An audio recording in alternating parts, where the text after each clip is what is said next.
करार कायदेशीर होण्यासाठी आवश्यक अटी. नमस्कार मित्रांनो, आपलं स्वागत आहे कायदा.com या कायदेशीर यूट्यूब चॅनलवर, जिथं आपण कायद्याशी संबंधित महत्त्वाच्या गोष्टी अगदी सोप्या भाषेत समजून घेत असतो.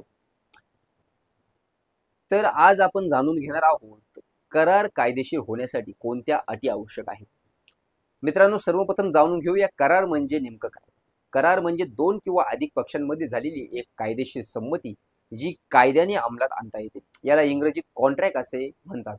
भारतीय करार कायदा 1872 मध्ये याबाबत सविस्तर तरतुदी आहेत. आता पाहूया करार कायदेशीर ठरवण्यासाठी कोणत्या अटी पूर्ण झाल्या पाहिजेत. सेक्शन 10 नुसार इंडियन कॉन्ट्रॅक्ट ऍक्टच्या प्रस्ताव आणि स्वीकृती, ऑफर अँड ऍक्सेप्टन्स. करार होण्यासाठी पहिली अट म्हणजे एका व्यक्तीने प्रस्ताव द्यावा आणि दुसऱ्या व्यक्तीने तो स्पष्टपणे स्वीकारा. हा स्वीकार स्पष्ट आणि निश्चित असावा.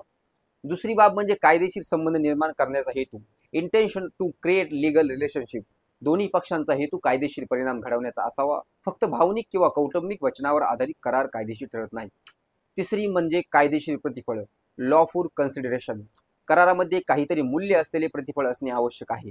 हे प्रतिफळ पैसे, वस्तू, सेवा किंवा वचन या स्वरूपात असू शकते. चौथा मुद्दा म्हणजे करार करणाऱ्या पक्षांची पात्रता, कॅपॅसिटी टू कॉन्ट्रॅक्ट. करार करणाऱ्या व्यक्तीने पूर्ण वयाच्या समजुतीने आणि कायद्याने अपात्र नसावे. पाचवा मुद्दा स्वतंत्र संमती, फ्री कन्सेंट. दोन्ही पक्षांची संमती जबरदस्ती, फसवणूक, चुकीचे प्रतिपादन किंवा दबावाखाली झालेली नसावी.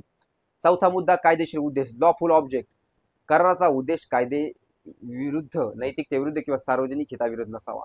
सातवा उद्देश अशक्य गोष्टींचा करार, नॉट फॉर इम्पॉसिबल ऍक्ट्स. ज्या गोष्टी करणे अशक्य आहे असा गोष्टींसाठी केलेला करार अवैध ठरतो. तर मित्रांनो, या सर्व अटी पूर्ण झाल्या तरच एक करार कायदेशीर वैध व्हॅलिड कॉन्ट्रॅक्ट मानला जातो. अन्यथा तो अवैध, वॉइड किंवा रद्द करण्यायोग्य वॉइडेबल ठरू शकतो.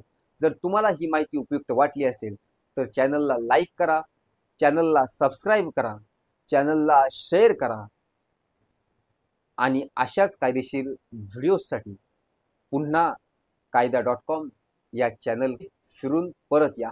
धन्यवाद.